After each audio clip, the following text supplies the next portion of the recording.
Contrary to the rumors that you've heard, I was not born in a manger. I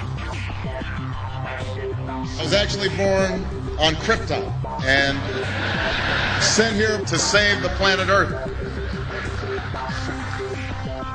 We cannot continue to rely only on our military in order to achieve the national security objectives that we've set. Everybody somewhere between the ages of 18 and 25 will serve 3 months of basic training. We've got to have a civilian national security force that's just as powerful, just as strong. Yes, we can. Obama's South Korea plan will include coverage of all essential medical services. Yes, we can. Obama is a cruel hoax. He works for Wall Street. He's an agent of finance capital. Where did you come up with the number $700 billion? Here's the Treasury spokeswoman's quote. It's not based on any particular data point. We just really wanted to come up with a really big number. To Democrats and Republicans who've opposed this plan, I say, step up to the plate. A few members were even told that there would be martial law in America if we voted no. Secretary Henry Paulson is no George Washington. I don't think anyone questions, Mr. Kashkari, that you're working hard. Our question is who you're working for. Obama pledged that he would resume the Security and Prosperity Partnership talks between Mexico and Canada that President Bush initiated. The old boss is starting to look a lot like the new boss. Robert Gates is going to remain on the job as defense secretary for at least a year. Plenty of sources knew about this meeting, told us and others that it was at Hillary Clinton's house, but clearly it wasn't. We've got to give them a stake in creating the kind of world order that I think all of us would like to see. We see you causing a depression so you can blow out the economy and consolidate it and bankrupt it. We know that you are enemies of free humanity, and we are here standing against your tyranny.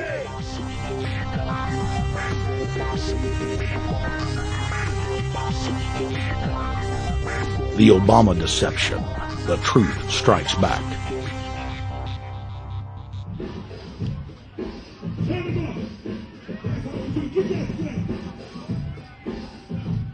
Barack is like the manager of Burger King.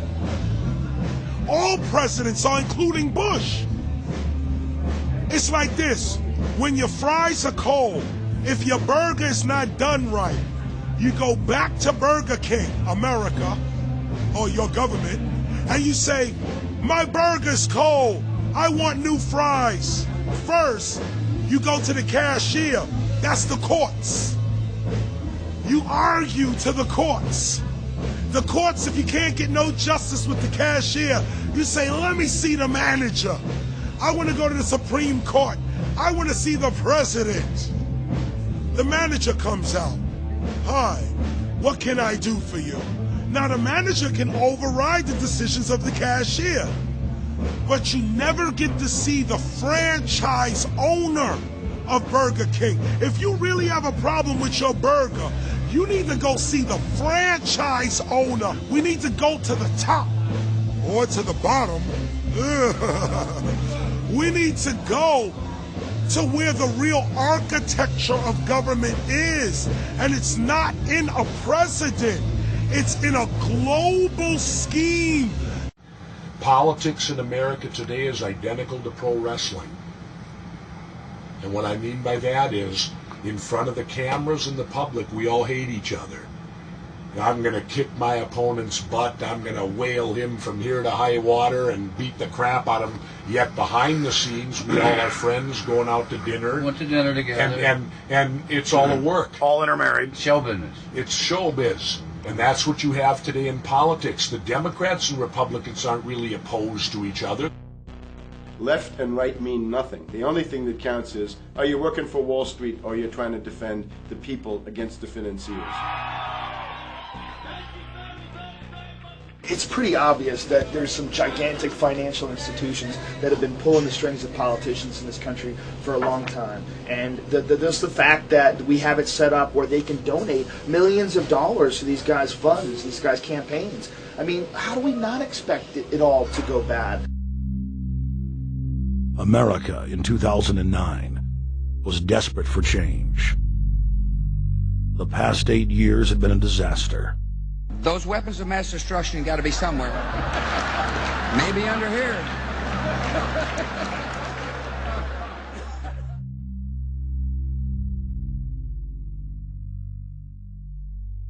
George W. Bush, who had claimed to be a conservative, had tripled the size of the federal government, shredded the Constitution, and destroyed the image of the United States worldwide. Nope, no weapons over there.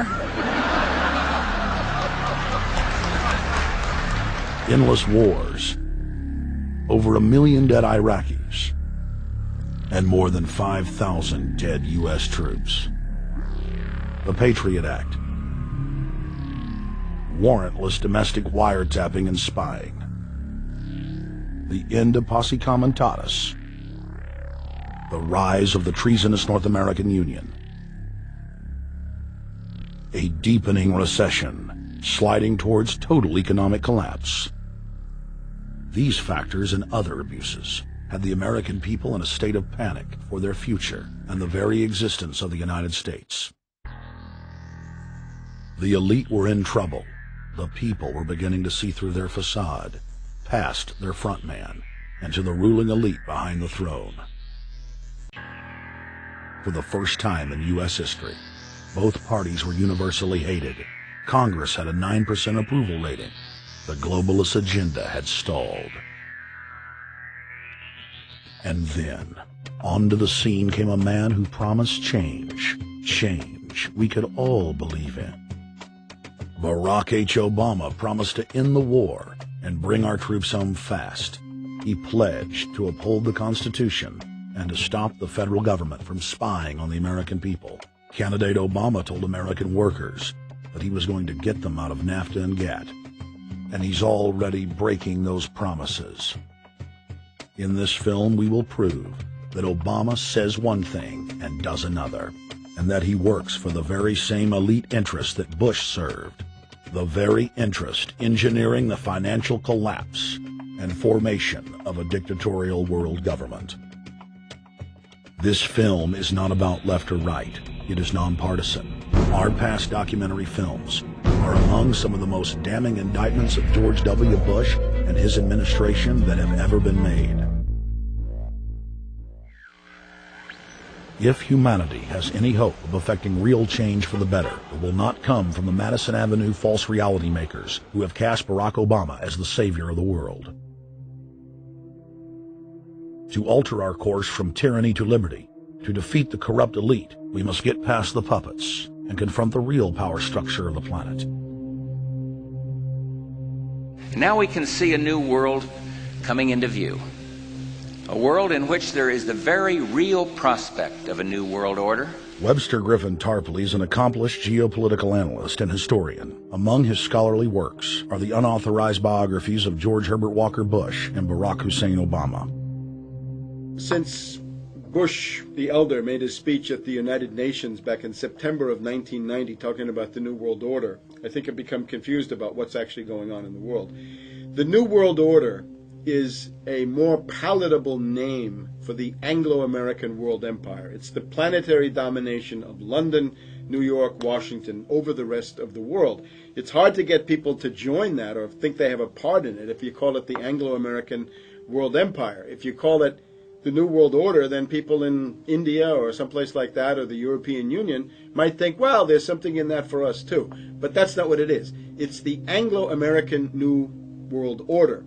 It's really the old world order. It's the British Empire morphing into the American Empire. The U.S.-British world empire is what you're going to get. Combines of powerful men have always battled with each other over the levers of power. Gerald Celente is recognized as one of the world's foremost trends forecasters and is the founder of the Trends Research Institute. People that are knowledgeable know that the fight that this country has been waging since its inception is for the central bankers not to take over the country. And that's why people like Andrew Jackson were elected. And that's why people revere people like Thomas Jefferson and others. The takeover's happened, and it's a corporate takeover. Agents of the Bank of England attempted to assassinate President Andrew Jackson on multiple occasions because of his resistance against a private central bank being set up in the United States. And it was something that Abraham Lincoln warned. And this is, by the way, why I believe he was assassinated. This is the Lincoln quote. "The money powers prey upon the nation in times of peace and conspire against it in times of adversity. It is more despotic than monarchy, more insolent than autocracy, more selfish than bureaucracy. I see in the near future a crisis approaching that unnerves me and causes me to tremble for the safety of my country. Corporations have been enthroned. An era of corruption will follow, and the money power of the country will endeavor to prolong its reign by working upon the prejudices of the people until the wealth is aggregated in a few hands and the republic is destroyed. Wall Street has killed Main Street." So I know how unpopular it is to be seen as helping banks right now, especially when everyone is suffering in part from their bad decisions. I promise you, I get it. Up until about the Kennedy assassination and the beginning of the war in Vietnam, the United States is a very powerful engine for world progress. It's the assassinations, the Kennedy assassination, and the others in the 1960s, the beginning of the Vietnam War, and the beginning of the absolute domination of the Wall Street group over every other interest. Nobody else counts except the Wall Street money masters. That has now made the United States into no longer a force for progress, but something very different, often a force for destruction in the world. The military-industrial complex has taken over the country along with the Wall Street gang. If you look also at the people that Obama has put on his appointments list, it's all Wall Street. It's government of Wall Street, by Wall Street, and for Wall Street. There's nobody from heavy industry. There's nobody from the auto sector, nobody from Silicon Valley, nobody from big oil, nobody from defense, no labor, no women, no retirees, no small business, nothing. It's pure Wall Street. The only people who have a voice in Obama's councils are Wall Street finance oligarchs. That's all there is. Nobody else counts for anything under Obama. It's the most extreme Wall Street administration we've ever had. Before his death, President Woodrow Wilson apologized to the public, regretting that he had been deceived by a group of international bankers, and the country's financial system had fallen into their iron grip via the Federal Reserve Act of 1913. Whether sought or unsought by the military-industrial complex, the potential for the disastrous rise of misplaced power exists and will persist. Dwight D. Eisenhower, he warned the people that the military-industrial complex was taking over the country. Only 3 years after leaving office, President Eisenhower's prophetic warning concerning the threat posed to our system of government by the military-industrial complex came to pass. President John F. Kennedy had enraged the entire elite network. Now, Kennedy was brought in as somebody who was expected to be a puppet. It was thought that his pro-Nazi father, Joseph P. Kennedy, the bootlegger, the speculator, would guarantee that Kennedy would be obedient to the establishment.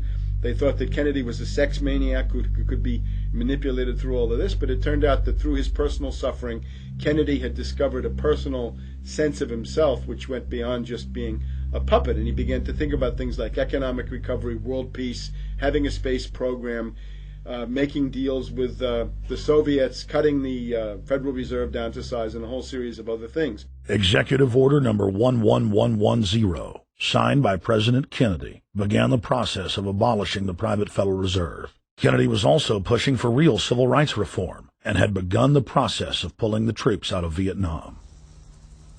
The last time you had an actual president was Kennedy. The oligarchs took swift and decisive action. When John Kennedy attempted to take the government back from the robber barons, he was brutally murdered. The message to future U.S. presidents and leaders across the world was clear: do as you're told or die.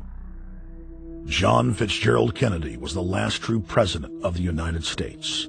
And until the globalists are removed from power, we will never have another real one. The other thing about the American presidency you've got to remember is that this is a puppet post. It's automatically going to be a puppet post. The idea that Obama is somebody who's going to come in and exercise real authority when he's obviously been chosen and given everything that he's got by these financiers. Presidents are now little more than corporate pitchmen who take all the political heat, while the controllers remain in the shadows, safe from public scrutiny. Hip-hop icon KRS-One is not just known for selling millions of albums. He has led a tireless crusade against youth violence and has been a strong voice for human rights. If they controlled it before, what makes you think they're not controlling it now? The country was on the verge of revolution. They threw a black man up. Now we like this. They give him the money, they give him the bundling, they give him vote fraud, they give him the media whores, they give him goons, they even have elected officials making threats to put people in jail if they criticize Obama in public. All of this is the mark of a puppet. And that means that he is a puppet, actually more of a puppet than anybody else, more of a puppet than Mrs. Clinton would have been, even more of a puppet than McCain. He's the maximum puppet that we've had certainly since Jimmy Carter. They put a black face on the New World Order, and now we all happy. KRS ain't buying it. In the real executive power structure, the president serves the military-industrial complex. It's self-owned by the international bankers. If there's a revolution, the population just throws out the prime minister or president. The elite stays in power because the public is never aware of who the real enemy is. In Evian, France in 1991, standing before the Bilderberg Group, the apex of the world government power structure, David Rockefeller defined the New World Order as a system of world government serving the international banking elite. For decades, the banker-owned media would attack anyone who dared to warn the public that a dictatorial world government was being constructed right under their nose, and that national sovereignty was being deliberately destroyed. And now, after years of denial, the media and the elite themselves are proudly announcing that not only is world government real, but is the answer to the financial crisis that they carefully engineered. Suddenly, the Wall Street Journal tells us that the North American Union is here, and that getting rid of the dollar for a common currency with Canada and Mexico is good.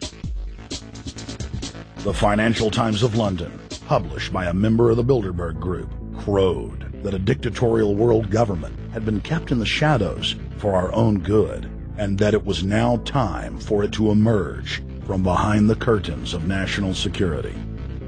White House Chief of Staff Rahm Emanuel stated on record that they can't let this crisis go to waste. You never want a serious crisis to go to waste. And what I mean by that, it's an opportunity to do things that you think you could not do before. And Henry Kissinger, who gave Barack Obama his first job out of college, told national television that the economic collapse was a great opportunity to bring in the New World Order. He went on to say that Barack Obama was the perfect person to sell it to the world. But he can give a new impetus to American foreign policy, partly because the reception of him is so extraordinary around the world. I think his task will be to develop an overall strategy for America in this period when really a new world order can be created. It's a great opportunity. It isn't just a crisis. In June of 2006, our team traveled to Ottawa, Canada, to gather intelligence on the shadow government's agenda for the coming years. I think that's the Queen. Investigative journalist and best-selling author Daniel Estulin had been tracking the Bilderberg Group for more than 16 years. His moles inside Bilderberg informed him that the elite were planning to first run the price of gas up to $150 a barrel, unimaginable in 2006. He also reported that after suckering the middle class back into the stock market, the group was going to implode the subprime mortgage market and destroy public confidence. Well, one of the things that we're getting from this morning's conference, this morning conference was about the energy crisis, the price of oil. The afternoon conference, which started about 4 o'clock, 4:30, we were talking about one of the American delegates, I wasn't told who exactly it was talking about the the concern that the American citizens have had with the housing prices going down, so they're not investing that money. So what they needed to do is they needed to create the illusion that everything is going well. So what they're going to do over the next year and a half is to bring the market back up to 1998, 1999 levels. They're going to get all the suckers to invest whatever little money they have left over, and that's when they're going to make the economy bottom drop out. They need to destroy the economy because as we're running out of oil, when people don't travel, at least that's what they're saying, when people don't travel, when people don't have money, they don't travel, they don't spend any money, which means you don't waste a lot of oil and natural gas. That's the afternoon. So how does this source, just ballpark, so you have the sources. Well, actually, there are two people who are members of the Bilderberg Club. It's actual members. They're members of the Bilderberg Club who, for years and years and years, have been going and participating in all the conversations. And they've always been dead on, always. And last year they said the oil prices are going to go up to 150. At the time it was 39, went up to 76, basically doubled. If it doubles again, it's going to be back to where these people say. They attack Iran and will it? Year after year, Estulin and other reporters like Jim Tucker are able to report on future events with stunning accuracy, all because they know the agenda of the Bilderberg Group. The Bilderberg Group sits at the top of the world power structure. 125 of the richest and most influential individuals on the globe make up its membership. From Istanbul, Turkey to Chantilly, Virginia, we have tracked the elusive Bilderberg Group. Bilderberg always insist on a media blackout.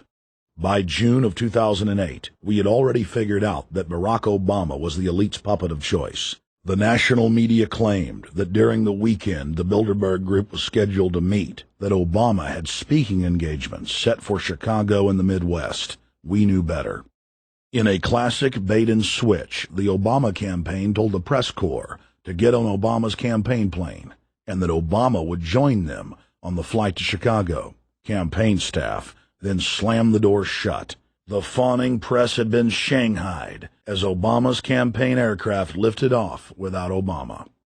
Robert, why were we not told about this meeting and that the senator wouldn't be on our flight until the doors were shut and we were about to taxi to take off? Again, we had a desire. Senator Obama had a desire to do some meetings. Others had a desire to meet with him tonight in a private way, and that's what we're doing. We set up these meetings. They're being done tonight. Again, Is there more than one meeting? Is there more than one person with whom? I'm not going to get into all the details of the meetings. I don't know that I've got a ton more different answers for all of your questions. Obama wasn't going to Chicago. He had a meeting to attend, a secret meeting. Initially, it was believed that the secret meeting took place at Clinton's Washington, D.C. home. Obama's spokesman denied that, but won't confirm where the former rivals met. He also declined to comment on their topics of discussion. For a day and a half, the mainstream media engaged in a wild goose chase, trying to find out where Hillary and Obama had gone. 3 cover stories later, the corporate press had to admit they had no idea where the 2 candidates had gone. And to this day, Clinton and Obama aren't talking. Plenty of sources knew about this meeting, told us and others that it was at Hillary Clinton's house, but clearly it wasn't. In 2008, the trail led us to the Westfields Marriott Hotel, right outside Washington, D.C. We just flew into Washington, D.C. We're driving to the Westfields Marriott. Tomorrow, the hotel's closed throughout the week, into the weekend for the Bilderberg Group meeting. We're going to check in the night before. They're going to kick us out tomorrow. So we're going directly into the belly of the beast. The hotel will be filled with at least 5 spy agencies: CIA, Defense Intelligence, Mossad, European Union security. We checked into the Westfields Marriott 48 hours before hotel guests were scheduled to be thrown out ahead of the annual meeting. The building was nestled in the heart of the military-industrial complex, with the National Reconnaissance Office and Raytheon just a stone's throw away.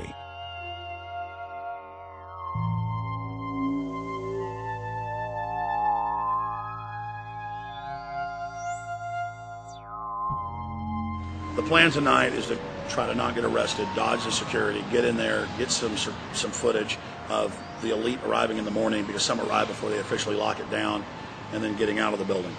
That's our plan. I'm also going to be getting a call by a international syndicated radio show, Coast to Coast AM with George Norrie, and all week he's getting briefings from me every night about things as they develop.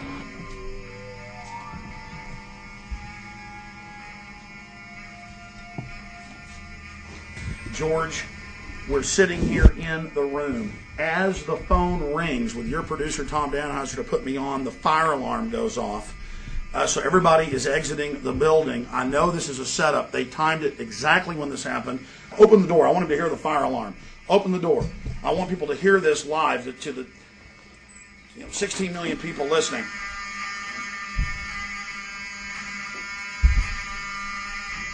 George, do you hear that? Now, they're going to use this as an excuse. The Westfields Marriott, right outside D.C. in Chantilly, they want to use this to flush us out of here. They're very upset. Everybody that covers Bilderberg, I was detained 2 years ago, interrogated, screamed at. They said Bilderberg was upset about me, wanted to stop us. This is guaranteed. Everywhere we go, we're followed. We have another hotel across town as a base of operations. They were there questioning us, getting in our faces. We're being followed everywhere. I need everybody's support right now. I pray to God they don't try to set me up. They may have tried to concoct this as some way to say, look, they didn't leave during a fire drill, assessing me knowing I would stay and do the interview. But again, the moment the phone rang with Tom Danheiser, the moment the phone rang, the guys answered it, I'm standing there, the alarm goes off. It's going off right now. The guests are exiting the hotel out there. Of course, there's no fire.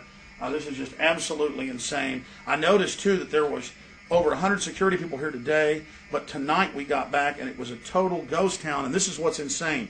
We have a security guy walk up to us 30 minutes ago, about 25 minutes ago, before this happened, and said, "What are you guys doing?" We said, "We're just walking around checking out the artwork in the hotel," which we actually were admiring, but we were also going around getting some footage. And they said, "Well, no cameras allowed." We said, "Fine." And then he said, "Yeah, we had somebody do a fire alarm a few weeks ago, and me and Rob, my camera guy, were going, why is he telling us about a fire alarm?" I forgot that part, George. These bastards have done this. I don't know how. They're planning to try to set us up or something, but this is incredible. We are here in the middle of this right now, George.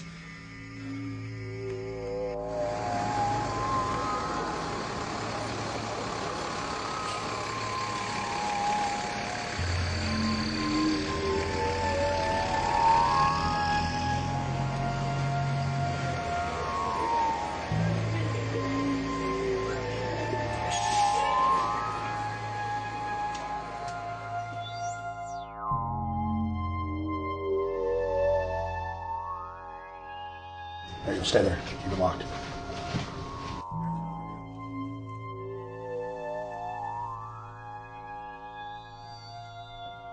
Let's go. Let's get out of here now, Richard. Don't screw around anymore. We got out of here on exactly the right time. Is this the way out? Yeah.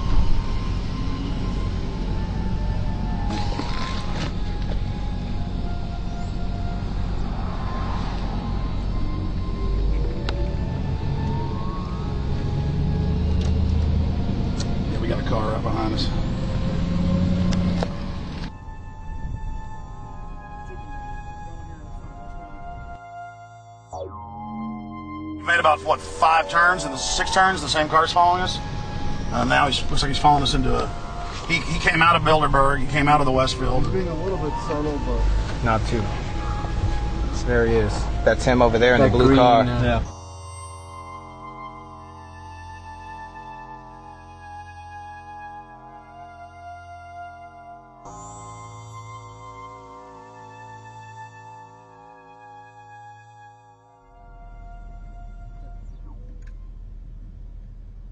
We're headed back to the Marriott here in Chantilly, Virginia, the scene of Bilderberg 2008. We successfully infiltrated the last day and a half inside, got out with some great stuff. We've been tailed, and now we're going back to cover the dignitaries, the elitists, as they arrive. And right now is the prime time for them to start arriving for the next 3-4 hours. We took about a 30-minute break. I'm sure we missed a few, but it doesn't matter.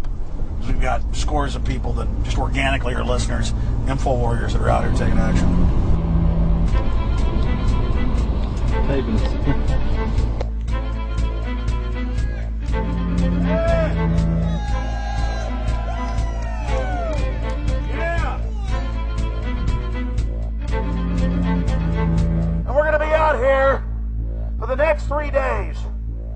you try to chart the future of our destiny. We're taking our destiny back. You're not our gods or our masters. We witnessed at least 7 convoys of armed Secret Service entering the Westfield's Marriott, and internal sources confirmed that both candidates did attend at least one meeting inside the conference.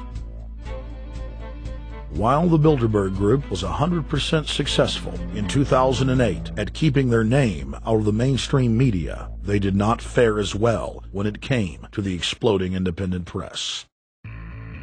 During the entire 2-day event, anti-New World Order protesters and alternative media encircled the hotel.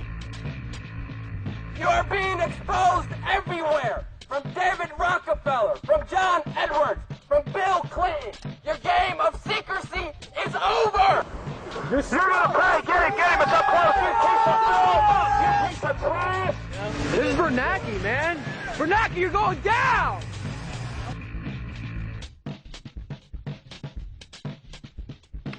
Obama, we know you're here, Obama.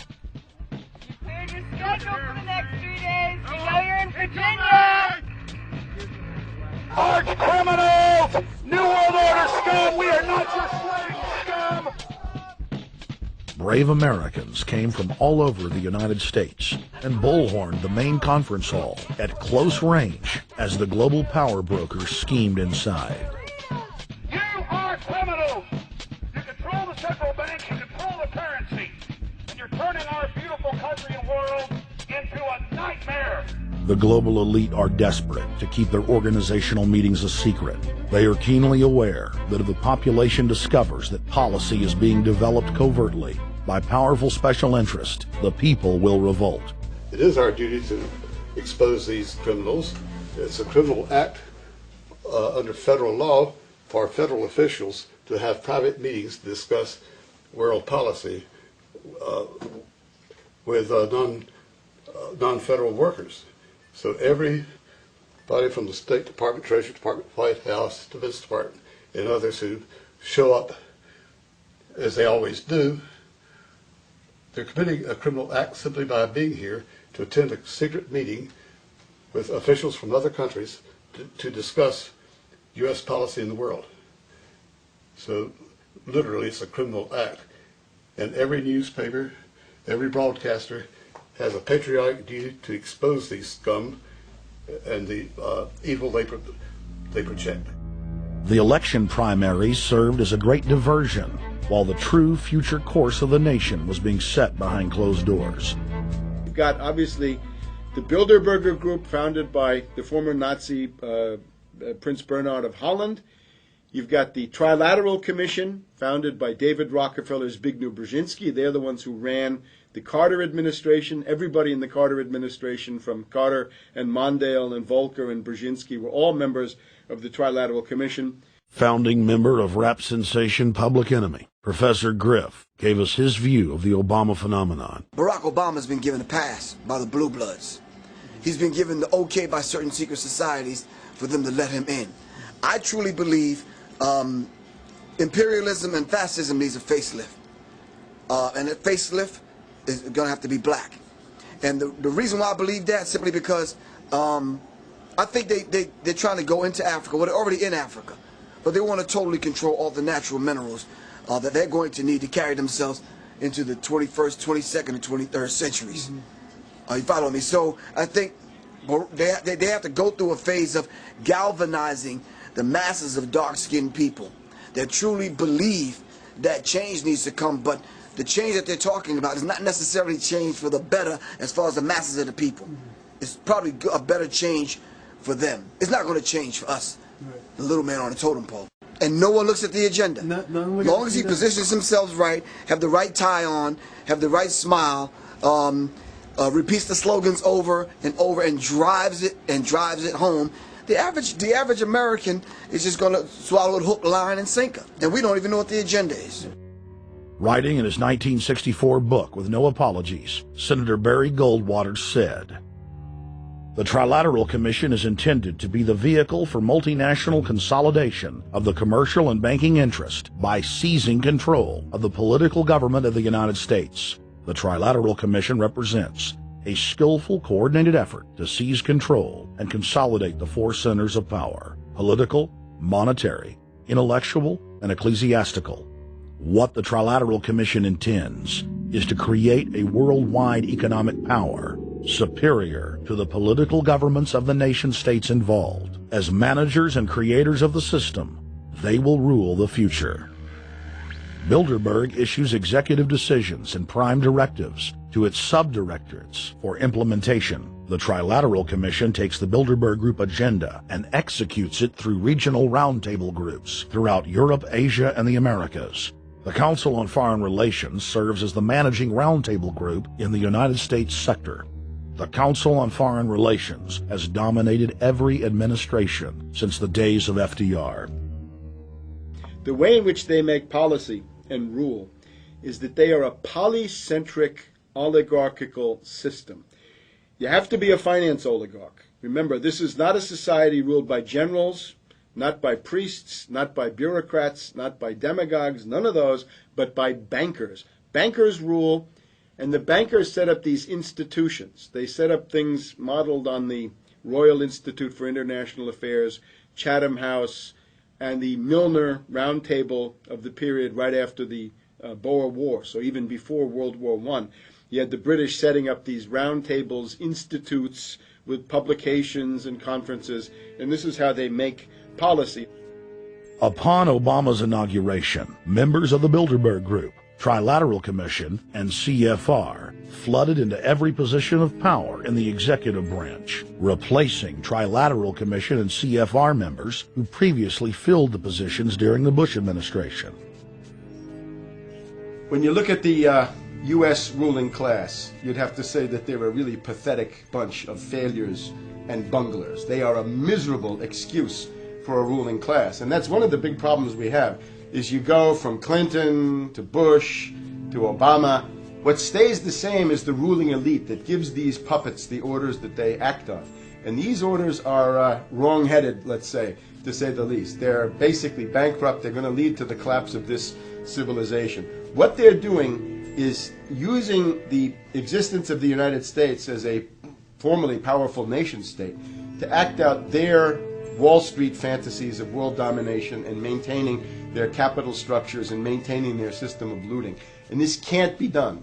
So the basic question is, they've hijacked our country, and you got to take it back from them. You've got to drive Wall Street out of the government, and at that point, you'd have a reasonable chance of getting back to prosperity and some kind of peace and order in international affairs. We had a chance to speak with economist and author George Humphrey. They have created a power elite, and we're not talking about the millionaire down the street. You can't even be a member of their club unless you're a multi-billionaire. And friends, this is not about rich versus poor. This is about a very, very small handful of the worst criminal element on this planet, manipulating and destroying the good people of this nation and of this world. About this Obama with change. Look at the people he's put in to mastermind the economic recovery. Larry Summers. I love it. Every time they talk about Larry Summers, he's always brilliant. He's another brilliant one. He's the one that helped dismantle the Glass-Steagall Act, the banking act that was put in place in the 1930s, so the banks couldn't become the banksters that they become. In the 1990s, you had the beginning of the derivatives bubble, thanks to people like Alan Greenspan, Rubin, Summers, a lot of the people who are now back in the Obama administration. And the derivatives, I think, are the centerpiece of this entire problem today. These are the same people, Geithner from the Treasury Department. Could you imagine that? Now we have the U.S. Treasury Secretary, who also is a Robert Rubin protege of the Larry Summers Group, that dismantled Glass-Steagall and broke apart the regulations that would have prohibited the banks and brokerages from becoming these criminals. He was the former president of the New York Federal Reserve, and now he's our Treasury Secretary. And as we all know, the Federal Reserve is as federal as Federal Express. It's a private bank. and now we've put this guy in charge of it? I mean, Wall Street has hijacked Washington in broad daylight. Every single one of his appointments support the status quo. Every one of his appointments are there to screw the American people. Every single one of his appointments are people who are working to bring down the Republic and the Constitution of this country. Secretary of the Treasury, Timothy Geithner, Bilderberg Group and Trilateral Commission member. Secretary of State Hillary Clinton is a Bilderberg and CFR member. She is also married to Trilateral Commission member William Jefferson Clinton. Ambassador to the United Nations Susan Rice, Trilateral Commission. National Security Advisor General James L. Jones, Bilderberg, Trilateral Commission, and CFR. Deputy National Security Advisor Thomas Donilon, Trilateral Commission, CFR. Special State Department Envoy Henry Kissinger, Bilderberg Group, Trilateral Commission, and CFR. Chairman, Economic Recovery Committee, Paul Volcker, Bilderberg Group, Trilateral Commission, Council on Foreign Relations. The Director of National Intelligence, Admiral Dennis C. Blair, Bilderberg Group, Trilateral Commission, CFR. Secretary of Defense Robert Gates, Bilderberg Group, Trilateral Commission, CFR. Deputy Secretary of State James Steinberg, Bilderberg Group, Trilateral Commission, CFR. State Department Special Envoy Richard Haas, Bilderberg Group, Trilateral Commission, and President of the CFR. Obama Presidential Advisor Alan Greenspan, Bilderberg Group, Trilateral Commission, CFR. State Department Special Envoy Richard C. Holbrooke, Bilderberg, Trilateral, CFR. And the list goes on and on. Even if Barack Obama were the most wonderful person in the world, he was groomed and brought to power by the global elite to carry out their agenda. Humanity must look past Obama and realize that presidents come and go, but the shadow government and their program of global enslavement continues. How could people be so stupid and gullible to believe a bunch of political people? So people who voted for Obama were trying to express, I think, first of all, something worthwhile. The hatred for Bush, Cheney, the neocons, the desire to punish the Republicans for their adventures, their police state, and their economic depression. The second question was on the economy. People felt that Bush was selling them down the river into a world depression. He is, of course, the new Herbert Hoover in that regard, so they were trying to get something different from that. The tragedy, of course, is, and this is really why Obama was groomed and prepared over a period of almost 30 years now, that Obama is there to frustrate and to deceive all of those hopes. Obama is a cruel hoax. He's a bogus sham. He's an absolute denial of everything that you'd expect from an American president. It is very disturbing to see well-meaning people falling for high-tech propaganda over and over again. It happened after 9/11. The American people en masse were swept into a mob psychology, irrationally throwing their common sense to the wind and doing whatever the administration told them to. The general public eventually caught on to the fact that George W. Bush was a deceitful thug and that the economy was in freefall. In the midst of it all, Barack Obama was there, speaking out against the abuse of the people at the hands of the establishment. With the election of Barack Obama, the world rejoiced that the United States was no longer in the hands of madmen. But unfortunately for humanity, this was another vicious fraud. I want to like the guy. He speaks gently. He's intelligent. He seems to be a man of peace. He is just as charismatic as they come. But you know what? Is that a tree is really, really measured by the quality of its fruit. And when you kind of put away all the flowery words, when you put away all the rhetoric, when you put away all the rock and roll music, what he does is what's important for the people of this country, starting with the truth. Obama is notoriously a liar. He promised that he would get out of Iraq, I think within 16 months at some point. We had Samantha Power telling the Scotsman that he wouldn't be bound by those promises, and sure enough, he's now not going to be bound by those promises. Obama pledged in hundreds of speeches and interviews that within 6 months of being elected, he was going to bring our troops home from Iraq. But after he was inaugurated, the story changed. Now he said that they would look at bringing some of the troops home in 16 months. 2 weeks later, his story had changed again. Now the administration would look at bringing the troops home in 23 months. Well, Obama's already fudging. He's fudged since day one in this election, where he first said we're getting out. Well, now it's a timetable, and now it's da-da-da, because they're getting to him. They're understanding that, and he ain't going to be able to get him out because people more powerful than him got us in. When he first ran, remember, he was going to take the troops out. I get in there, troops come home. Day one. There is no military solution in Iraq, and there never was. I will begin to remove our troops from Iraq immediately. And then that went to 16 months. And now he's going to add, they're saying, another 30,000 or more troops to Afghanistan. Next, he sent 30,000 more Marines to Afghanistan, doubling the total number of forces in the crosshairs. Barack then announced that he was going to move missile systems into Eastern Europe to encircle Russia. But after all, what should we expect after he kept Bush's Secretary of Defense Robert Gates?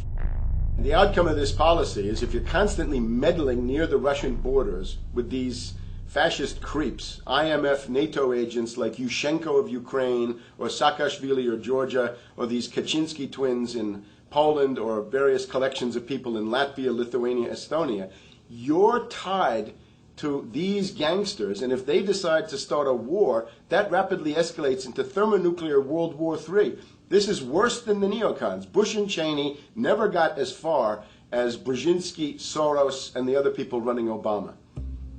Barack Obama swore that he would vote to repeal the Patriot Act, but then he voted for its reauthorization.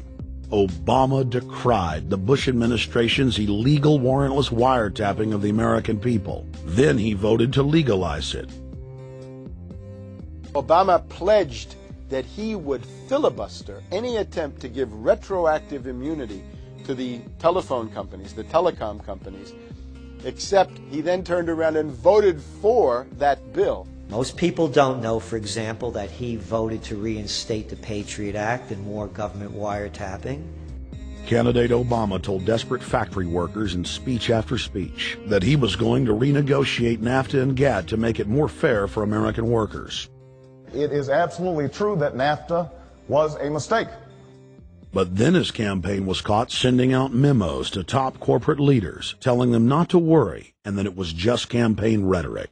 We had Obama saying, I'm against free trade. I don't like NAFTA and all those free trade sellouts.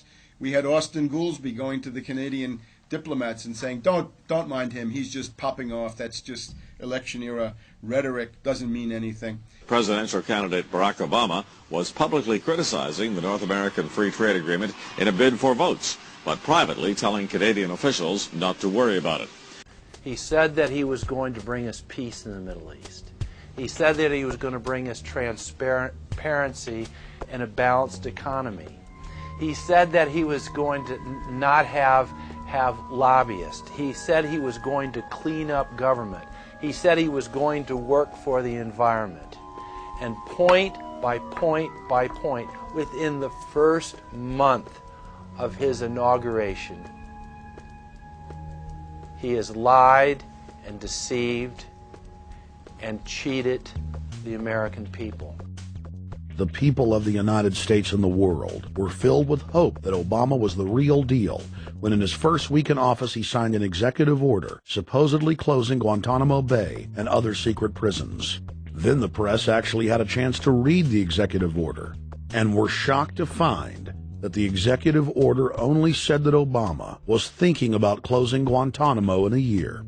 But worst of all, the executive order continued the practice of rendition, which the LA Times called secret abductions.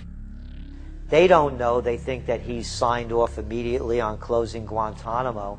but he's allowing prisoners now to be taken to foreign countries and not knowing where they're sending them and to be tortured in foreign countries. They don't know that they kept that provision in there.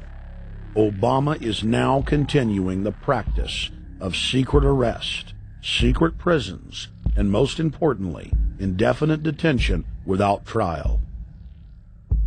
When a British High Court said that it was preparing to release secret British and U.S. torture orders that prove that the Bush administration was ordering personnel to systematically abuse detainees, Barack Obama threatened to cut off all U.S. intelligence ties to England. To add insult to injury, he stated that the program was important to national security, not only endorsing Bush's crimes, but continuing them. Obama voted for a reinstatement of the Patriot Act. And by his early deeds already, again, as we saw with the issues of retention, he's willing to send people that have been charged with nothing to be tortured to so-called get the truth out of them.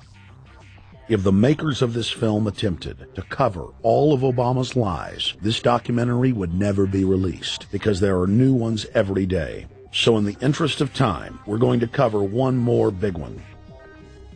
Barack and his handlers made the cornerstone of his campaign, keeping lobbyists and donors out of his administration.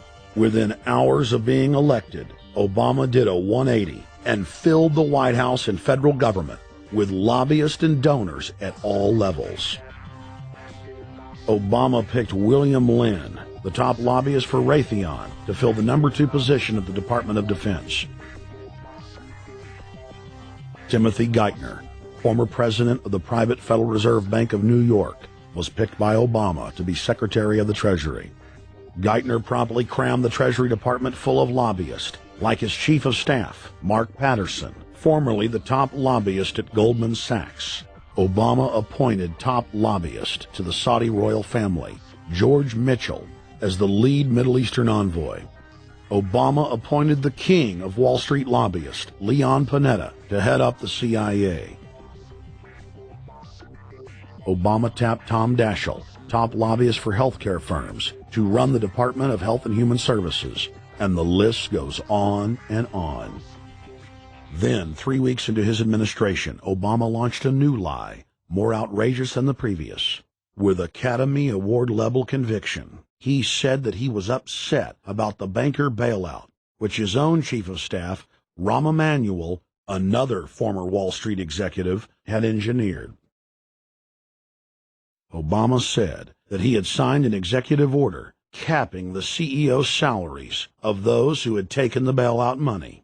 There was just 2 problems. All the major banks and brokerage firms were exempt, and the new order only dealt with any future bailouts. And those were to be on the honor system. What gets people upset, and rightfully so, are executives being rewarded for failure. AIG, Bank of America, and Citigroup, which have received billions in bailout money, don't fall under this plan. Only banks negotiating future agreements with the government will be restricted. But this appears to be built on an honor system, and White House Press Secretary Robert Gibbs had a hard time explaining how enforcement would work.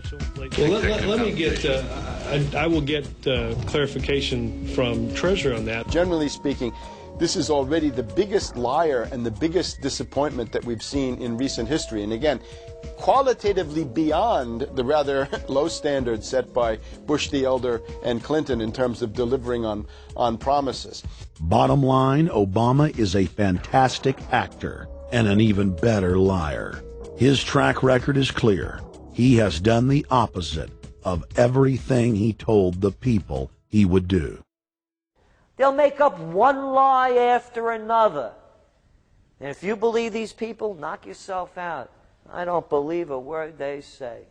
Within 1 month of the passage of the first banker bailout bill, the press reported that over $5 trillion had just disappeared out of the U.S. Treasury. By December, the amount of money that had been stolen had reached $8.5 trillion. The leadership of both political parties circled the wagons and would not discuss where the money had gone.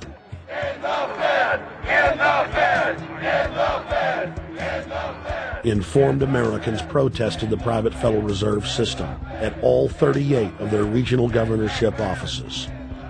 Arrest Bernanke and Paulson! Arrest all the criminals that stole the banker bailout money! It was refreshing to see people standing up against the real power structure, not being distracted by the elite's frontmen like George W. Bush and Barack Obama. We traveled to Dallas, Texas to cover We the People taking on the real enemy. Hey, I want to talk to the workers up there on the parapet. The ones smoking cigarettes that just jumped back. You're with the American people, we know that. But understand, ask the workers inside. You're not in a federal government building. You're in a private Federal Reserve that uses that name as a fraud. That'd be like if my first name was Federal Reserve Jones. I'm still not the federal government. I'm not a federal agency. But if I said my name was Federal Reserve, I could go out and pay off politicians and get them to allow me to get into power so I could issue the currency and credit, and then I could buy up the world. That's what these criminals have done. A lot of people think that the Federal Reserve is already part of the government. They're not. It's controlled by cliques of unelected, unaccountable bankers meeting in secret. Most of these people have never even been through the formality of a Senate hearing or a Senate confirmation. They claim that they're part of the U.S. government. They masquerade as if they were part of the U.S. government. But in reality, this is a purely private operation. Jackals, hyenas, raptors, all of them loyal, not to the American people, but to the Wall Street banks, which is where most of them come from. Everyone is pointing to Barack right now, President Obama, as saying, you got to get the economy together. You got to get the economy together. When in fact, the president has very little to do with the economy. It's the Federal Reserve chairman that at least sets the policy. That's a privately owned company, the Federal Reserve Bank. They set the agenda. These guys are masquerading as a federal institution. They are a private banking consortium, and this is their front, their holding company. The Federal Reserve is not federal. It's a front for a private banking cartel. That's on record in congressional testimony, and they're the ones orchestrating the economic collapse we're seeing right now, so that's why we're here. While at the In the Fed rally outside the Federal Reserve Bank in Dallas, Texas, we spoke with Ron Paul's brother, Wayne Paul. 1913, the Federal Reserve Act was passed, floor of the House, where 3 members of Congress were on the floor. At that time, they only needed a majority of votes to pass it. So in 1913, the Federal Reserve Act was passed. 20 years later, 1933, under Roosevelt, the United States was declared bankrupt. And in 1933, the Federal Reserve Private Bank says, okay, USA, what are you going to pledge as collateral on the debt you owe me? What happened by 1936? Does anybody know? We instituted Social Security system, and you and I and our children and our children's children were pledged as collateral on the debt of our government to the Federal Reserve. And that's where we're at today. It took 20 years to make this country bankrupt, and since then, our government has operated under emergency powers of our government. It is not the president that makes the decision in this country. It's the Secretary of Treasury who turns around and is put in there by the Federal Reserve to manage the bankruptcy. We've been in bankruptcy ever since. So to print $700 billion and to give it away, how do they get away with it? The manager of the bankruptcy is told by the Federal Reserve this is the way to go. That's where we're at today. Yes, we should point out, Congressman Ron Paul now has a huge amount of sponsors for a bill in the House of Representatives to abolish the private Federal Reserve crime syndicate. In 1913, the money power of the country was taken away from the people. By constitutional privilege, it belongs with the Congress, but it was given up in the Federal Reserve Act. The Federal Reserve is no more federal than Federal Express, but yet it has the power to determine the direction of use of money in our economy.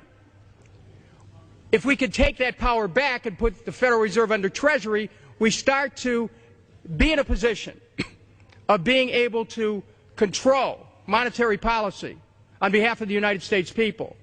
The Federal Reserve is totally private, and Alan Greenspan 2 weeks ago on PBS on Lair NewsHour said on record that they are above the law, the Congress, the President, everyone.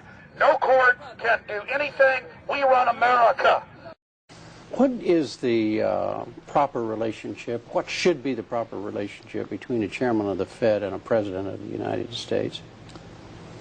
Well, first of all, the Federal Reserve is an independent agency, and that means basically that there is no other agency of government which can overrule actions that we take.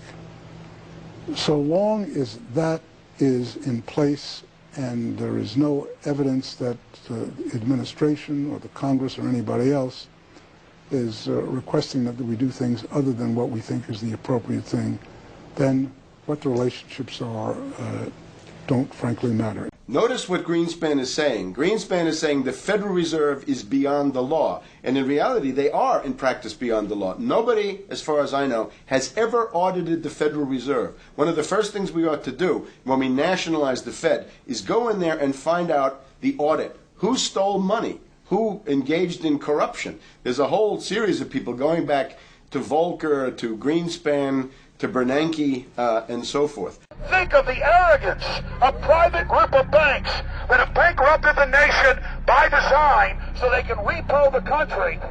A private group of banks that loaned us our own money back are telling us they're above the law. You are not above the law, criminals. No one is above the law. No one is above the law, and the private Federal Reserve sure as hell isn't either. Since the founding of the Federal Reserve back under Woodrow Wilson, the Federal Reserve has struck out 3 times. They didn't stop the crash of 1929. They didn't stop the banking panic of 1932, 1933. And now they are the cause of the derivatives crisis because they're the ones who inflicted derivatives on the world with Alan Greenspan. Instead of our economy being about goods and services and real products and manufacturing, it's all about these guys, the private Federal Reserve that masquerades as a government entity who controls the issuance of currency and credit. They're the ones that have cut off the liquidity in the market. They told us have a debt-based economy. Then they cut it off once they get us under their thumb and implode the economy so they can consolidate it. And that's what they're doing right now. I mean, it's in their own documents. It's in their own statements. They claim, give us unlimited power, give us trillions of dollars with the Baker bailout bill that's already $5 trillion, not $850 billion as they say. And we'll get the economy going, but they're hoarding the money and buying up other banks that aren't part of the Federal Reserve, buying up insurance companies, buying up roads, infrastructures, media empires, defense contractors. What the banks do is they implode an economy by cutting off credit, and then once things really fall to a low, and they know the low because then they buy everything up and start then putting more money back into the economy, and then they build it back up. So they build us up and then shear us, build us up and shear us. And they're getting ready. All over the world, they're always shearing some country, imploding it. Comes out in their own IMF and World Bank documents. That's just the foreign arm of the same cartel. And these are the people who claim to be the saviors of the economy, the people who have created every important crisis in the past 100 years, the Federal Reserve. So it's illegal, it's unconstitutional, and it's a failure. And I think the failure is what everybody can see right now. Yeah, what they do is they make you think Clinton's evil in running things. Then, oh, Bush will save us. And then, oh, Bush was evil. Now we'll be saved by Barack Obama, but he's just a puppet. But as we get deeper into this phase, when they implode the economy, they have all the money and all the control. But they also like to pose as the savior. So Obama is meant to be the savior during the Depression, and he'll save us with a 1 million person, he said, is bigger than our military, domestic spy force, a 3 million person environmental spy force. So giving people these jobs to be government bureaucrats and spies to go out and manage the other 290-something million Americans. And so this is classical fascism. The communists also do it. Any vertically integrated command and control authoritarian system does this. So they're openly following what the same group of banks did in Germany, Russia. It's in the Communist Manifesto to have a private central bank because the private central bankers actually wrote the ideas that they had Marx and Engels put out. People go, well, why would the banks want communism? It doesn't exist. They rape us, they consolidate us, they put us into work brigades, they make us slaves, and they say it's a people's paradise. Look at it, boy, you're really doing good. And then they transfer all the wealth of the nation offshore. The globalists are outside all the nations. That gives them safety, and they play countries off against each other. And so that's what we're facing and dealing with. And so they're bringing in classical, hardcore tyranny in the U.S., but we have the internet. We've grown our numbers. The alternative media has exploded. That's why they're trying to move in to shut down and regulate and tax the web, but it's too late for them. They're playing in the 19th century, 20th century rules. It's 21st century, the century of resistance to tyranny. And so it's going to be one hell of a fight with the people and free humanity on one side and the New World Order on the other. And every one of you out there counts, needs to be involved in this fight like nothing you've been involved with before, because this is life and death. Everything depends on exposing these people. Everything depends on showing the people that this is the New World Order, this is the criminals. We're dealing with the king rats here, the people that are carrying out tyranny worldwide. And either they fall or we fall. Either worldwide darkness and a new age of tyranny and oppression with a scientific overlay, or a new age of liberty and freedom and a new renaissance. The choice is the people's out there. Okay, we can tell you what's going on. You can check it out for yourself and find out it's true. But don't wait. Investigate now. Get involved now. Go out there and reach out now. We don't have time. If you're looking for the solution, look in the mirror. Look right into the mirror, because you out there, men, women, old, young, black, white, doesn't matter. It's going to be up to you if they win or if liberty succeeds and the people have a chance of having any future. These are cold-blooded eugenicists. These are cold-blooded people who think they're God, think that they're our masters, that think that we're animals. These are the guys that funded Lenin and Stalin and Hitler and Mao. These are the guys, it's all on record, that bankroll this stuff. They are hardcore vicious, and they must be resisted. Up until about the Kennedy assassination and the beginning of the war in Vietnam, the United States is a very powerful engine for world progress. It's the assassinations, the Kennedy assassination, and the others in the 1960s, the beginning of the Vietnam War, and the beginning of the absolute domination of the Wall Street group over every other interest. Nobody else counts except the Wall Street money masters. That has now made the United States into no longer a force for progress, but something very different, often a force for destruction in the world. That doesn't need to remain that way. The interest of the American people is to fight to take your government back from Wall Street and make the United States a force for progress in the world, which we easily could do if we could just break the power of the people behind Obama. The main banks of Europe, which were started by Adam Weishaupt and Rothschild, the Banque Nationale de Paris, the Bank of England, the Bank of Italy, have all financed the messianic and war leaders of the last 200 years. Napoleon, Lenin, Stalin. They backed Adolf Hitler. They backed Franklin Delano Roosevelt. And they are backing right now Barack Obama. The banking cartel had established a beachhead in 1913 through the Federal Reserve Act. In 1947, they set up a parallel shadow government through the National Security Act. From 47 on, the national security state began the long process of absorbing federal and state bureaucracies, while at the same time undermining the constitutional power of Congress and dominating the executive branch. By controlling the issuance of currency and credit, the private Federal Reserve was able to buy up most of the Fortune 500. And if a company wouldn't sell, the bankers would unleash federal regulators to run them out of business. Private central banks in Europe, the United States, and England took taxpayer money and loaned it at over 30% interest to third world nations. The bankers would then bribe the leaders of those countries not to pay back the loans. Their third world puppets would sign agreements stating that when the country defaulted, the banks would be given all the natural resources and infrastructure of the once sovereign lands. But worst of all, the countries would pledge future taxes paid by the people in perpetuity as profit to the private banks. By the year 2000, there were few nations that had not fallen to the designs of the money power. The globalists were now ready to start their final phase of world government takeover, the destruction of the Western nations' economies. To carry out their final takeover, They first removed banking regulations, like the Glass-Steagall Act in the late 1990s. This allowed their front companies to issue unlimited credit to the world and to set up colossal Ponzi schemes, the likes of which the world had never seen. The scams were advertised by the controlled corporate media as completely legitimate. Because of the fantastic returns, private investors, corporations, state and local governments invested heavily. They had taken the bait, hook, line, and sinker. To destroy confidence, in late 2007, the bankers themselves began to badmouth the scams they had created. Next, the central bankers cut off the tsunami of fiat money that they had been using to pump up the bubble. When Congress and the public refused to write the finance oligarchs a blank check, the bankers began to engage in financial terrorism. They said that the world would go into another Great Depression unless their demands were met, further destroying confidence. The stock market instantly had its biggest one-day loss in history, but even that wasn't enough to force Congress to capitulate to the offshore banks. Senator Inhofe of Oklahoma and Congressman Brad Sherman of California, amongst others, told the world that the entire Congress had been threatened with martial law by the White House and the Treasury Department if they didn't pass the so-called banker bailout bill. The only way they can pass this bill is by creating and sustaining a panic atmosphere.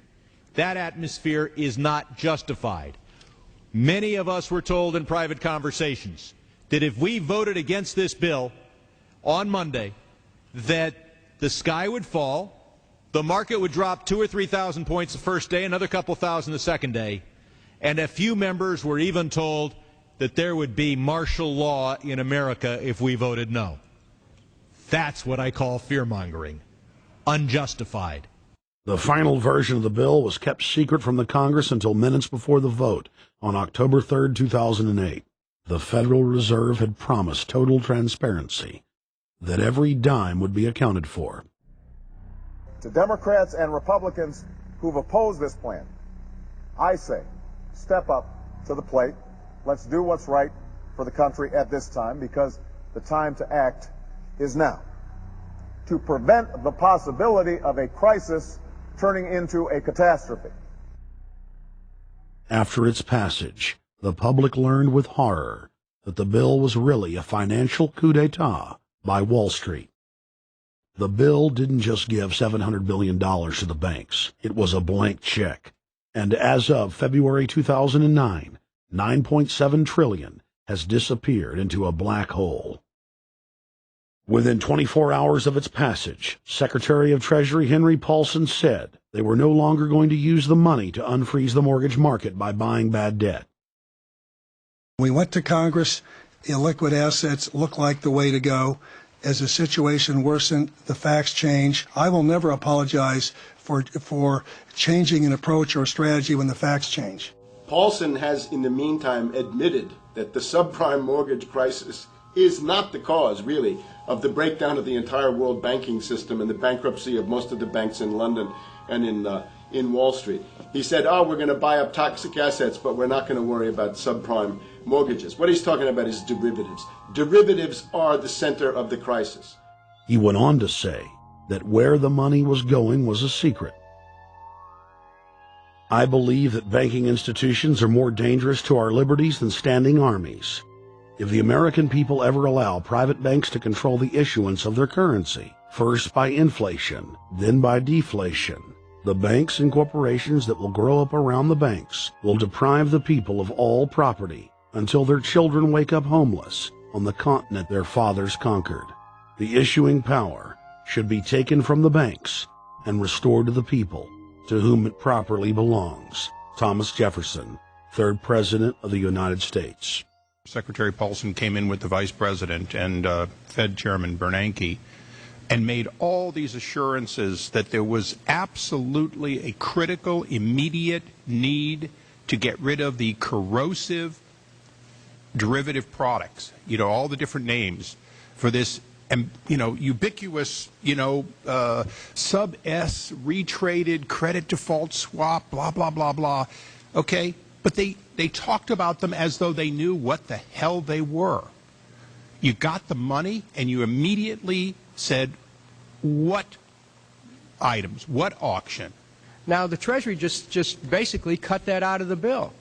And what we have here is a situation where banks are hoarding the money that they're getting from the TARP. They're using the money to purchase other banks.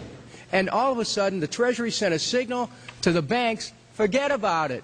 We're going to give you the money that you want, and you do what you want with it. Unless you direct it specifically, it's not going to happen. I don't think anyone questions, Mr. Kashgari, that you're working hard. Our question is who you're working for.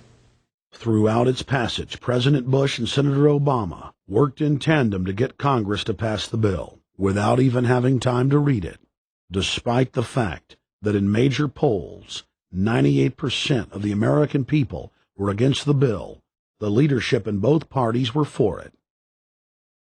And I really want to commend Barack Obama, because as we were involved in the this and that and different provisions of the bill to persuade people, he really gave them confidence that this was the right decision for the American people, even though it wasn't, in our view, a great bill for them to vote on. I want to take a particular moment to also thank an individual who's not here, and that is Barack Obama, who made numerous calls not only to all of us, but to members of our caucus, and helped us gather the votes on the Democratic side to pass this legislation.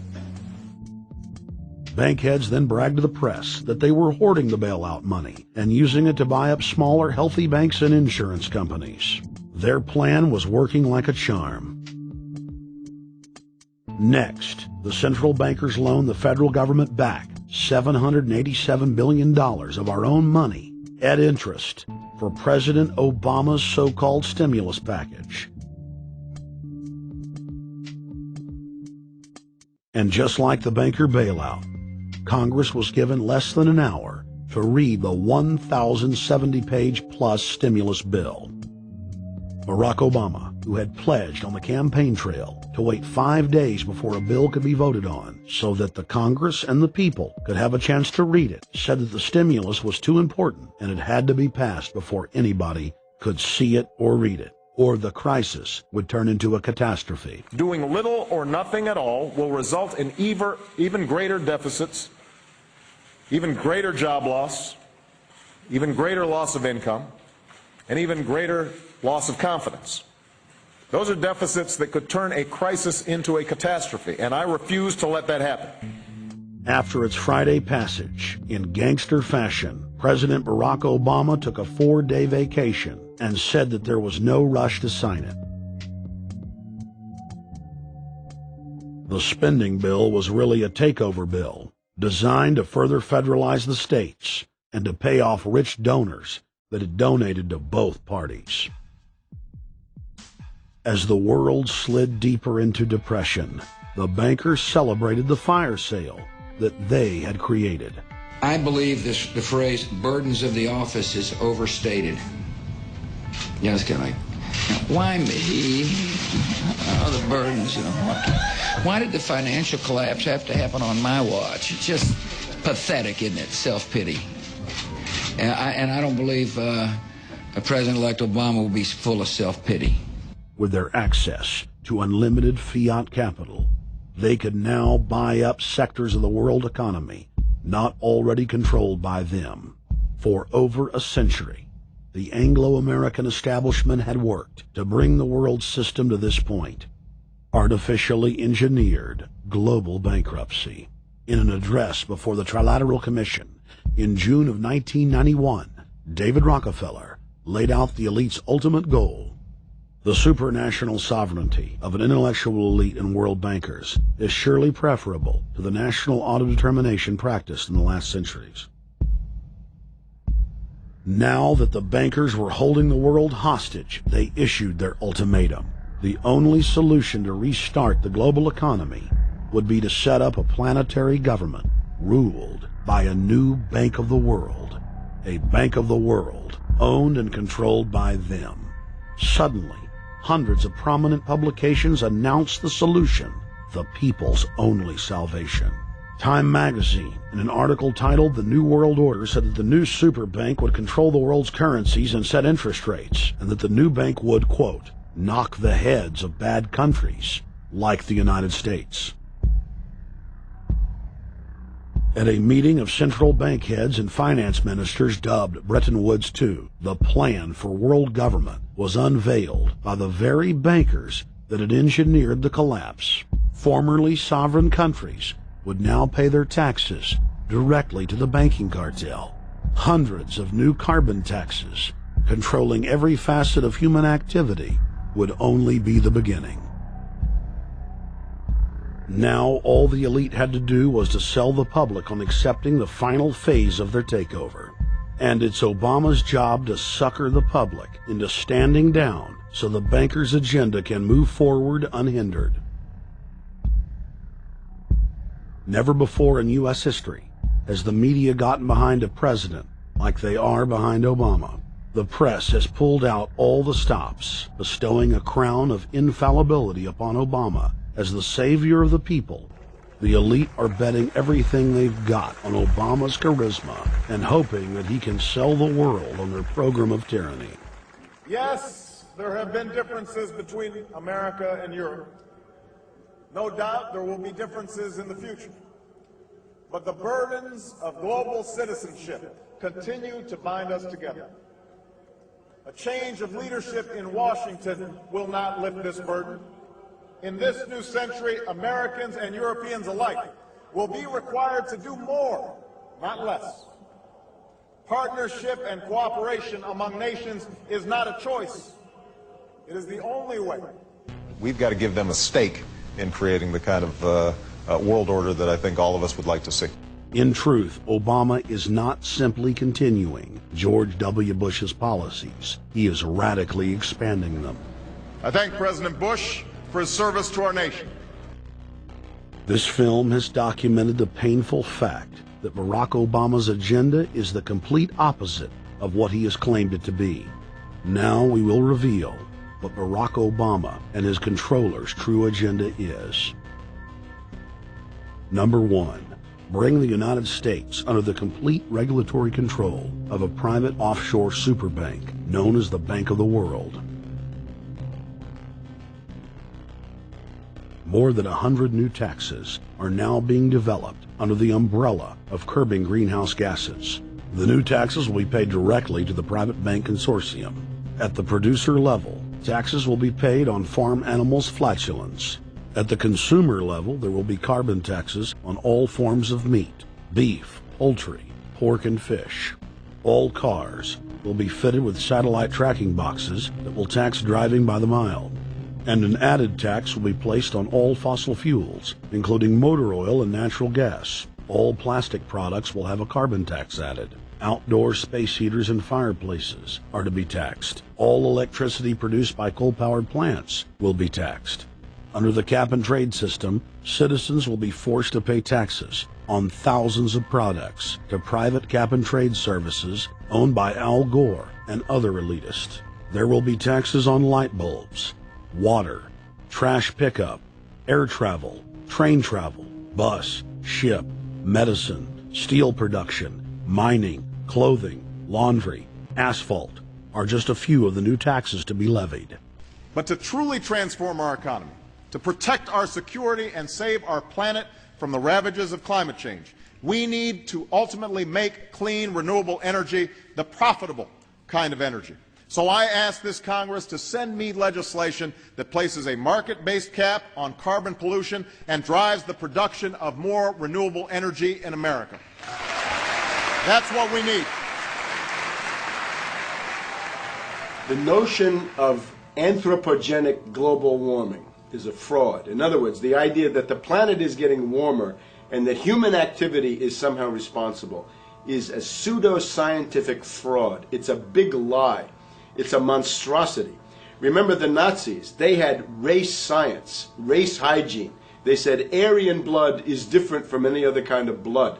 This was, of course, idiocy, a fantastic piece of nonsense. Today, we've got something similar. Global warming caused by human activity, and the answer to that is carbon tax plus cap and trade, according to the wishes of Al Gore, Prince Charles, and basically the entire world banking community, the world oligarchy. What they're trying to do with that is to perpetuate the current system where bankers rule the world, financiers rule the world, and the rest of us get the crumbs from the table. But remember, if you try to put on cap and trade and a global warming carbon tax with the idea that you're going to save the polar bears, what you're going to do is destroy human society. You're going to cause genocide on a massive scale. The deaths will be measured in the hundreds of millions and indeed in the billions. Just the idea of global warming means that there'll be no development for Africa, no development for the poorer parts of Southeast Asia, and no world economic recovery of any kind ever in our entire lifetime. So it's important to expose and fight the pseudo-scientific fraud of global warming. One more point about this. You don't need a climatologist to know that this stuff is a fraud. I'm a historian.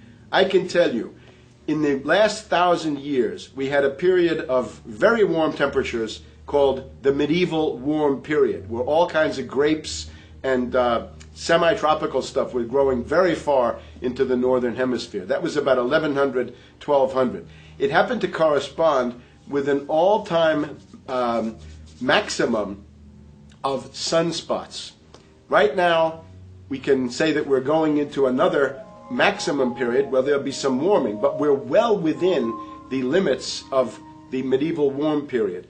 About 1600 to 1650, there was an ice age in northern Europe. The North Sea was filled with ice. The German and Dutch ports and the English ports were filled with ice.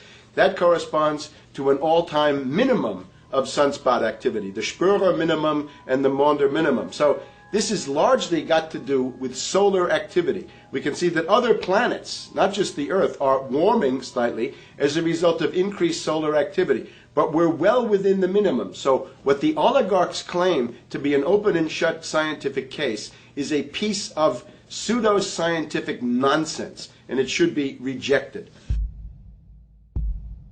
Number 2, the social engineers are fully aware that the Obama craze will wear off quickly, so they are racing to put in place the most oppressive police state control grid in human history. 20,000 battle-hardened regular Army troops are now being deployed to patrol the streets of the United States.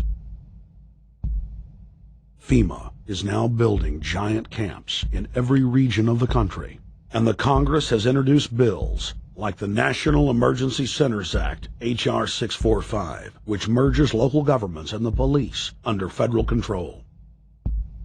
And as we all know that have watched these things, they're ready for the riots. With these detention centers that are being opened up around the country, with state police training for riot control in the event of economic calamity and food riots, they know what's going on and they're prepared for it. So people better also prepare for it themselves. Anyone that's not prepared for what's going to happen, they deserve what they get. Because there's enough information out there pointing to the problems. And they should take all precautionary actions. Next, Obama ordered the Defense Department to issue DoD Directive 1404.10, establishing a 1 million person civilian army under his control. Simultaneously, Obama launched USAService.org. The new website deceptively masquerades as a federal agency, but in reality is a recruiting tool building a separate, completely private army outside of government that takes orders directly from Obama's controllers. Barack Obama has refused to rescind Presidential Decision Directive 51, signed by George W. Bush. The directive plainly states the president is a dictator and that Congress is ceremonial. We cannot continue to rely only on our military in order to achieve the national security objectives that we've set. We've got to have a civilian national security force that's just as powerful, just as strong, just as well funded. President Obama and his Chief of Staff, Rahm Emanuel, have repeatedly stated on the record that all Americans below the age of 64 will be forcibly conscripted into federal service. Citizenship is not an entitlement program. It comes with responsibilities.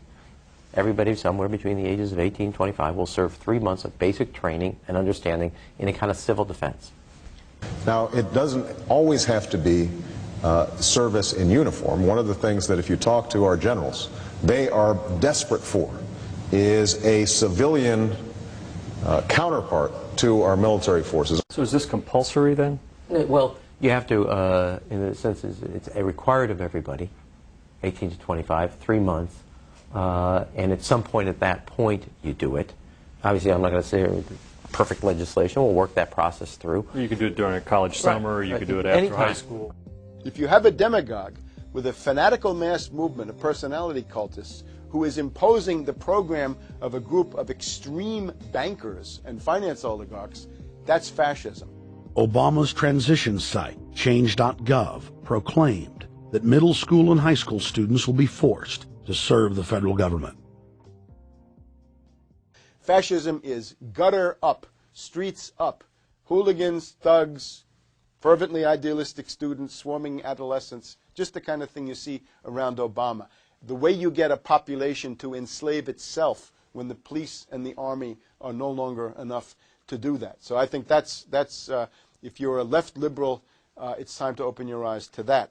All young Americans between the ages of 18 and 24 will be conscripted into a paramilitary domestic security force. If Obama has his way, adults and seniors will also be forced into other forms of service for the betterment of the homeland. Number 3, disarming the American people. Obama operatives in the Congress have introduced more than 10 bills that would end the Second Amendment as we know it. H.R. 1022 would allow the new Attorney General Eric Holder the dictatorial power to ban any gun he wishes at will. In 2008, before the Supreme Court, in the D.C. gun ban case, District of Columbia versus Heller, Holder argued for the complete disarmament of the American people and that only the military should own firearms. H.R. 257 would ban all youth shooting sports, including YMCA and Youth Olympic shooting clubs. H.R. 45 would force all gun owners to undergo federal psychological screening, registration, and testing to keep their firearms. White House Chief of Staff Rahm Emanuel has proposed the extrajudicial banning of any American on the fraudulent no-fly list from owning any firearm. That is, if you are on the no-fly list because you are known as maybe a possible terrorist, you cannot buy a handgun in America. Over 25,000 Americans are added each month to the no-fly list, which numbers over 1 million people who have not been charged or convicted of any crime. It's a case of mistaken identity for a 5-year-old boy from Normandy Park. He had trouble boarding a plane because someone with his same name is wanted by the federal government. King 5's Mimi Jung is live at SeaTac Airport to explain. Mimi. Lori, it's hard to believe that a 5-year-old could be considered a threat, but that's exactly what happened here at SeaTac last week when Matthew Gardner showed up for a flight to LAX. Then they fly on charter. As 5-year-olds go, Matthew Gardner is about as harmless as you can get. But when he and his mom checked in for their flight at SeaTac last week, Matthew was considered the criminal. If you're on that no-fly list, your access to the right to bear arms is canceled because you're not part of the American family. You don't deserve that right. There is no right for you if you're on that terrorist list. And even though this Matthew Gardner is only in kindergarten, TSA workers still conducted a full-blown search. They searched all of our belongings. They took everything apart piece by piece. Nadia Counter says it wasn't easy being treated as a possible threat to national security. I picked up my child to give him a hug and tell him, it's okay, we're doing fine. And they reported to me that I was not allowed to touch him. He was a security risk, and they had to re-search me to make sure that I had not obtained any materials from him. Number 4, massive restrictions on the First Amendment guarantee of free speech. The President, Congress, and the FCC have announced plans to not only curtail speech on talk radio and newspapers, but to also regulate speech on the Internet, to the Orwellian-named fairness doctrine. The Obama machine is also pressuring Congress to pass draconian hate speech laws that will eviscerate the First Amendment. Number 5, they plan to further federalize health care so that the government can dictate what kind of care citizens receive. Modeled after the British system, this includes rationing care and restricting what procedures the handicapped and elderly are eligible for. Number 6, Obama is already pushing to expand the Department of Defense budget and to station more U.S. troops overseas to encircle Russia, China, Iran, as well as setting up bases in Africa under the pretext of humanitarian aid, and dominate and occupy Africa through AFRICOM. So we're taking your phone call, seeing what you think of Barack H. Obama. Is he a Judas goat? Is he a front man? Is he a betrayer? Let's go to Anthony in Georgia. Anthony, what's your take on Barack Obama? They put the face of Barack Obama as part of their public relations because it's like in the old folk tales about vampires. A vampire cannot force his way into somebody's house. It's against some kind of metaphysical law. So the vampire has to persuade the resident of the household to open the door and invite him in. So they're going to look at the peephole at Barack Obama, which looks like them and appears to be on their side. They're going to say, okay, here's my ally. Let me open the door and let me let this person in. And then Barack Obama is just, of course, a front man for the American empire, where he's going to have the entire U.S. Navy, the entire U.S. Army, and the entire U.S. Marines under AFRICOM command. And, of course, he's going to turn it into a new Iraq, and he's going to turn it into a new Afghanistan. Every operation that you see going on in Iraq and Afghanistan is going to propagate to the poor countries of Africa. And well, sir, I agree with you. They're looking to the people. They see a handsome, smiling African face. You know, he's all, hey, I'm from Kenya. And then it's a total bait and switch. But it's the same thing here in the United States where they would get sellout Native American chiefs to sell out their people. This is the oldest trick in the book. And he can also pacify the most downtrodden minority groups in the United States. And he's saying, hey, get ready for sacrifice. Get ready to lose your standard of living. They're like, yay, I love Obama. They could never get away with this with a John McCain. Obama basically does a couple of things. One is, again, this idea, kick the Chinese out of Africa. Kick them out of Sudan where they get oil. Kick them out of Zimbabwe where they get raw materials. Start a civil war in Congo, another big source of raw materials. Al-Qaeda, an arm of the U.S. intelligence community, is now active in Algeria, Tunisia, Morocco. You've got a destabilization going on in Kenya around Odinga. That's Obama's cousin. This is a guy who has two children. They're Obama's niece and, nephew in a broad sense.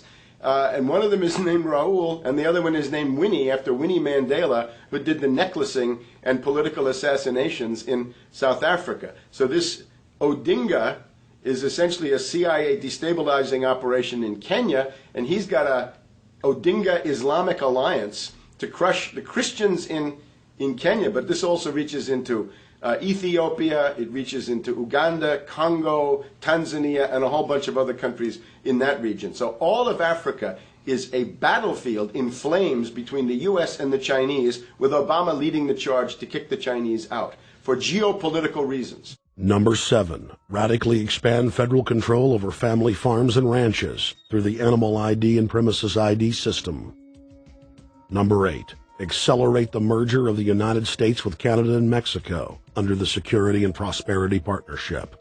He is also accelerating the transfer of remaining federal authority to unelected quasi-governmental bodies like the World Trade Organization. Number 9, Obama must convincingly play the part of the president and convince the people of the United States that the buck actually stops with him. This is critical to the globalist master plan, because in 4 to 8 years, Obama must take the blame, as Bush did, for the New World Order's horrific agenda. At that point, the elite will put a new puppet in the ceremonial seat of power and build him up as the savior, only to tear them down again. And so the process is repeated over and over. For their program to work, It is essential that the people not learn that the presidency is now nothing more than theater, because if they did, the people would stop looking at the pawns and start looking for the king. Through this system of deceit, the elite's criminal agenda can continue forever because the people waste all of their political energy debating the media spectacle instead of investigating the globalist agenda. Number 10. It's Obama's job to sell the public on globalist policies that aren't in the people's best interest. But the overlords have many salesmen. His most important function is to protect the criminal oligarchs from prosecution while they loot the economy worldwide, start new wars, and engage in torture. They're called Generation O, and they were the key to Barack Obama's White House win. During the campaign, Barack Obama used the internet like no other candidate before him, harnessing the energy of millions of his supporters. But the question now is, what to do with this young, eager, energetic army? This gives Barack Obama and his administration contact information for so many people, so next time he needs to push his legislation, he can contact all these people. Kennedy-esque. I feel as though this was like when John F. Kennedy was elected. Shouting, smiles, and tears. It was the scope of Obama's victory that was most impressive. I saw a photograph of Obama playing basketball, and I said, you know what? I see him as a leader, and that's the world that's in his hands. Own a piece of history, commemorating the day the world changed forever. His confident smile and kind eyes are an inspiration to us all. In summation, Barack Obama is a Madison Avenue created fad. All of the crazed Obama worship, being pushed by the corporate media, is scientifically designed to capture the public in a net of peer pressure mass euphoria. If the New World Order can just distract the public for a few more years, the elite can finish constructing their police state control grid. Now, a lot of times, we don't want to know the issue. Right. We don't want to know the issue. We feel, what do you call this thing where you get this false sense of gratification, but because a black man is in office, everything's going to be all right. No, everything's not going to be all right. Yeah. Until you look into the agenda and what the Democratic Party has been about, is about, and will be about, regardless if Barack Obama is the president or not. And that's real. Barack Obama is the perfect Trojan horse. He makes the people feel like they finally have a place at the table, even as he betrays them. I won't have to worry about paying my mortgage. Oh, it's such a blessing to see you, Mr. President. Thank you for taking time out of your day. Never in my life would think that this would ever happen. Sadly, many Obama supporters can't see what's right in front of their faces because they've already invested their very identity in this artificially created cult movement. Throughout history, it has happened over and over again. People turn their intellect over to cult of personality mass movements, and it's happening again. The evidence presented in this film is documented fact, and those that ignore what history has taught us do so at the peril of us all. As frightening as the information in this film is, there are many things we can do to stop the globalist agenda dead in its tracks. First, we expose the cult of Obama for what it is, a sad hoax. Next, realize that we are all being propagandized 24/7. Investigate all information for yourself, be it political parties, the media, or this film. Be aware of the tricks that the elite use, like the staging of false flag terror attacks and other crises. Rediscover the Constitution and Bill of Rights. Promote a culture of true liberty. There is a reason the internationalists are attempting to destroy the sovereignty of all 50 states. They know it is one of the biggest threats to their domination. The federal government has been completely hijacked by foreign interest, and more than 25 states have recognized this fact and are moving to block the New World Order at the state level by declaring their 10th Amendment powers. But most important of all, there is a huge awakening taking place in the United States and across the world against the globalist agenda. Free people everywhere are joining together and saying no to corruption and tyranny and no to world government. This is the center of endurance, and endurance is what wins wars. Not how many people you kill, but how long can you endure? George Washington lost almost every battle he had, but he endured. He out-endured the British, and that's how the battle was won. Endurance. And each and every one of you watching this, every single one of you, is just as important as the people who were our founding fathers. As that you are just as important as the Sons of Liberty who met in the 1770s to philosophize about freedom, to philosophize about a republic, to philosophize about a truly free country with a republic. There's 1 billion people on the planet. It only takes one to change it. Are you the one? There may be everybody in your classroom bugging out. Your whole school may be on fire with kids wild and bringing guns at, but are you the one? Nature has a way of abundance. Nature puts out a lot of stuff looking for the one. So if you're going to go along with the trend of let's just kill each other, let's disrespect each other, then you're part of nature's plan as well, to be part of just the excess. But if you think more of yourself than just being the excess, you'll do more for yourself. Are you the one? Everybody's not going to make it. But you have an opportunity to save yourself. Well, we don't have to look back thousands or even hundreds of years to see how dangerous this present-day situation is.